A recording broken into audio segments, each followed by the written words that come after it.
వాళ్ళ ఘనంగా స్వాగతం పలికిన ఖమ్మం జిల్లా మా తమ్ముళ్ళందరికీ మా చెల్లెళ్ళందరికీ ధన్యవాదాలు.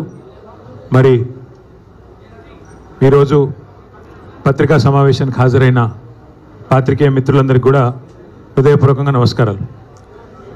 ఈరోజు ఉమ్మడి ఖమ్మం జిల్లాలో ఆనాడు సోదరులు మాజీ శాసనసభ్యులు బానోత్ మదన్ లాల్ గారు మరణించినప్పుడు నేను దేశంలో లేను. అందుకే వారి కుటుంబాన్ని తొందరగా కలిసే అవకాశం లేకుండా పోయింది. కర్మకు హాజరు కావాలి ఆ రోజు 8వ తారీఖు నాడు. కానీ దురదృష్టవశాత్తు అదే రోజు శాసనసభ్యులు మాగంటి గోపీనాథ్ గారు మరణించడం, వారి అంత్యక్రియలు అదే రోజు ఉండడం వల్ల కర్మ కార్యక్రమానికి కూడా ఆ రోజు రాలేకపోయాం. అందుకే ఈరోజు వచ్చి వారి కుటుంబాన్ని, బానోత్ మంజుల గారిని, వారి కుటుంబాన్ని మొత్తం కలిసి పార్టీ తరఫున వారికి అన్ని రకాలుగా అండగా ఉంటాం. అన్ని రకాలుగా ఆ కుటుంబాన్ని పార్టీ ఆదుకుంటుంది, వారికి అండగా ఉంటుంది అని చెప్పి వారికి ధైర్యం చెప్పి ఇక్కడి నుంచి గౌరవనీయులు మా కొత్తగూడెం జిల్లా పార్టీ అధ్యక్షులు మాజీ శాసనసభ్యులు రేగా కాంతారావు గారి మాతృమూర్తి పరమపదించారు. వారిని పరామర్శించడానికి వెళ్ళాలి.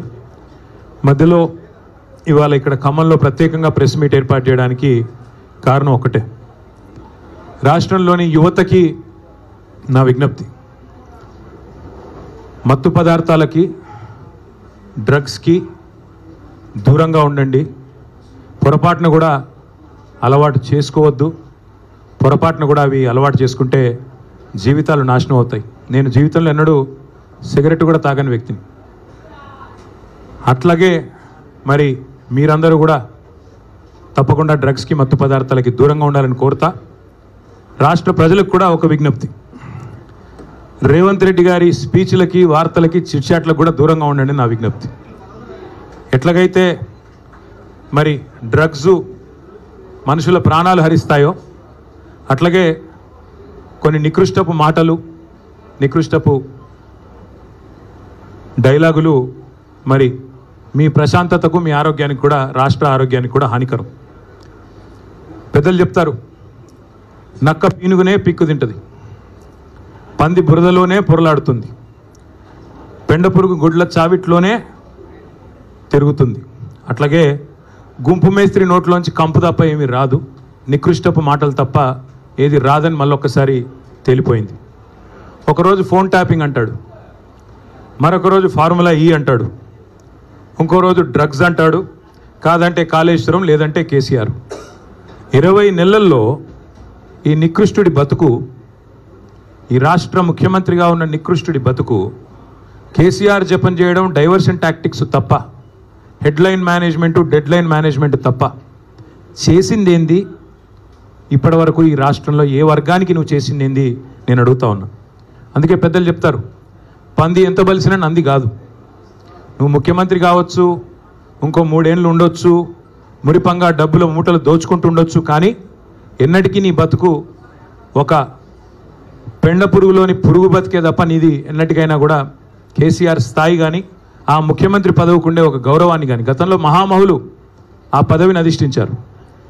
ఓ విజయభాస్కర్ రెడ్డి గారు, ఓ ఎన్టీ రామారావు గారు, ఒక రాజశేఖర రెడ్డి గారు, ఓ చంద్రబాబు నాయుడు గారు, ఓ కేసీఆర్ గారు. వాళ్ళు ఆ పదవికి ఎక్కిన తర్వాత ఎంత హుందాగా వ్యవహారం చేశారు. ఒక రోషయ్య గారు ఎంత హుందాగా వ్యవహరించారు, మీరెంత నికృష్టంగా వ్యవహరిస్తున్నారు. ఇది రాష్ట్రమే కాదు, దేశం మొత్తం గమనిస్తూ ఉంది. 2 ఏళ్ళైంది మీరు తెలంగాణ రాష్ట్రానికి ముఖ్యమంత్రి అయ్యి. మీ వల్ల వీసమెత్తు లాభం పొందిన ఒక మనిషి కానీ, ఒక వర్గం కానీ చూపెడతావా? ఒకటి మాత్రం ఒప్పుకోవాలి, రేవంత్ రెడ్డి గారి వల్ల బాగా లాభపడింది ఎవరయ్యా అంటే చిల్లర గాసిప్ వెబ్సైట్లు, యూట్యూబ్ ఛానళ్ళు, వాటికి పెట్టే దిక్కుమాలిన తంబునేళ్ళు నడుపుకునే కొంతమందికి మాత్రం రేవంత్ రెడ్డి వల్ల కడుపు నిండా మరి బ్రహ్మాండంగా ఆదాయం వస్తున్నమాట మాత్రం వాస్తవం. 3rd రేట్ యూట్యూబ్ ఛానళ్ళకి, మీడియా ముసుగులో దరిద్రాన్ని వండే దగుల్బాజీలకు ఆదాయం పెరగొచ్చు, కానీ రాష్ట్ర ప్రజలకు మాత్రం దమ్మిడి ఆదాయం కూడా, దమ్మిడి లాభం కూడా నీ వల్ల లేదు అనేది వాస్తవం. రోత వార్తలు, రోత డైలాగులతో ఇవాళ ఇష్టం వచ్చినట్టు మాట్లాడి చిట్చాట్ల పేరిట నువ్వు చీటింగ్ ఏదైతే చేస్తున్నావో ఈ రాష్ట్ర ప్రజల్ని జనం చీకొట్టే పరిస్థితి తెచ్చుకుంటా ఉన్నావు. టన్నుల కొద్ది కేసులు పెట్టాడు 20 నెలల్లో టన్నుల కొద్ది కేసులు. గుండు పిన్నంత ఆధారం అన్న దొరికిందా? ఉంటే కదా దొరికేదానికి, తప్పు చేస్తే కదా భయపడేదానికి. అందుకే నేను అనేది, చేతిలో పవర్ ఉంది నీకు, నువ్వే హోంమంత్రి, నువ్వే ముఖ్యమంత్రి, నీ కిందే మొత్తం వేల మంది పోలీసులు ఉన్నారు, మంది మార్బలం వ్యవస్థ అంతా నీకే ఉంది. ఏం తప్పు చూపెట్టినావు 20 నెలల్లో? ఏం పీకినావు? ఎంతసేపు లీకులు.